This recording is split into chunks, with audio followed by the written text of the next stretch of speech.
How do we know the material that they're producing is correct? How do we know that? Do we know that? We don't know it. It's suspect. For 14 years, all right? What do? Helicopters on the ground, grounded. Aircraft, you already have the 787 on the ground for a material issue, which the battery basically is, material. How do we know that the material coming out of those places are good? There's another device. I have a customer who has a device that measures materials. You know, they shoot it at material, and it gives percentages of what constituents are within that metal material: the chromium, the zinc, the titanium, what have you. Okay, and it's certified by this company. It's not ANAB registered, and it was called back in 1997 a bogus cert. So is that $35,000 handheld device good? How do we know the readings are good on it? It's suspect. Just a thought for you. Yes? An ISO registration does not certify a product.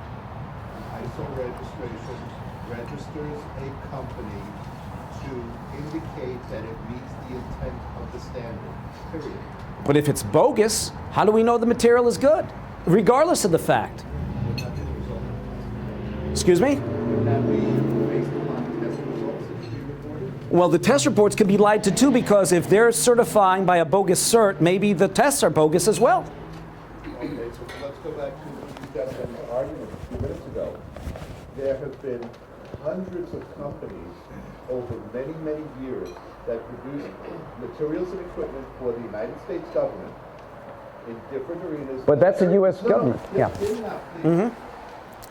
Under the guise of MILI, 45 it's been a while since I 45. Under the guise of MILI 45208, nobody certified or registered you as 45208. The government would periodically do an audit to see if you were meeting the intent of the standard. But that is the government. I'm talking about aerospace. I'm talking about above the government. Aerospace too. Well, I'm talking about Boeing. I'm talking about Sikorsky. They're the ones who are buying the material. And in aerospace, they have more field. Yes. But they basically, out in the industry that I've been in, people are saying we have to have the ISO cert to perform our business. We have to have it.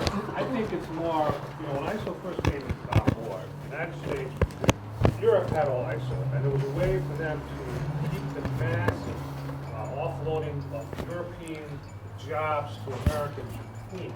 So they created ISO, yes, to have a reason to have a good quality system, but now it forced the rest of us to be ISO certified.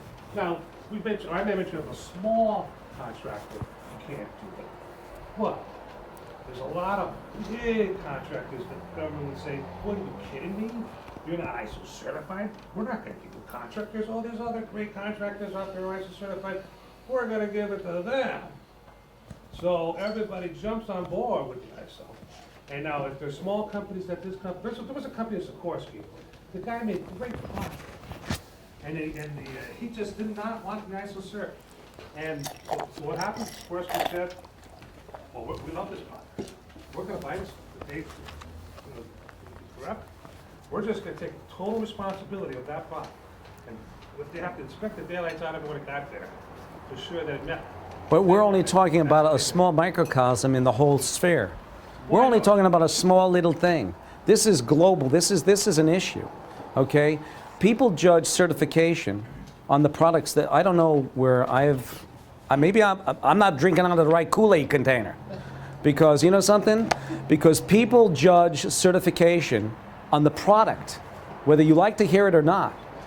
They do, absolutely. In the businesses that I've checked around who want ISO, Have you ever seen a product anywhere on a shelf in any store or any place where you have bought a product that says this is an ISO registered product? oh, absolutely. Well, then they're not following their registrar's instructions. Why is that? They have a specific, when they do the surveillance, that's one of the items on their checklist to verify that the producer is not doing that. This is DMV's checklist, which I'm very familiar with. Every registrar. And I'm sure every registrar does that. Let me tell you But something. they check that Then they must. no certification of a product. The certification is, it's not certification of the product, it's just the symbol up there. I've seen it.